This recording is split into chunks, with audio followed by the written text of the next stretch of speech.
అంతా సువార్త ప్రకటించాం, అద్భుతమైన వర్తమానాలు చెప్పాం, సువార్త కూటాలు పెట్టాం, ఎంతో ప్రయాసపడ్డాం. హల్లెలూయా. కానీ ఒక్కరు కూడా రావట్లేదే. లేదు లేదు లేదు లేదు నమ్మేవాళ్ళు ఉండబట్టే దేవుడు అక్కడికి వర్తమానం పంపాడు. అక్కడ అసలు నమ్మేవారు లేకుండా వర్తమానం అనేది అక్కడికి పంపబడదు.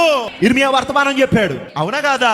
దేశమంతా తృణీకరించింది, కానీ ఒక చిన్న గుంపు ఉంది, వారు మాత్రం ఇర్మియా గ్రంథపు చుట్లను కాపీ తీసుకున్నారు. వాళ్ళు దాన్ని జాగ్రత్త పెట్టుకున్నారు. వాళ్ళు ఇర్మియాని అంచెలంచెలుగా ఫాలో అవుతున్నారు. వాళ్ళు అలాగే నోవాహు దినాల్లో దేవుడిచ్చిన వర్తమానమును కూడా నమ్మడానికి దేవుడు ఒక చిన్న గుంపును కలిగి ఉన్నాడు.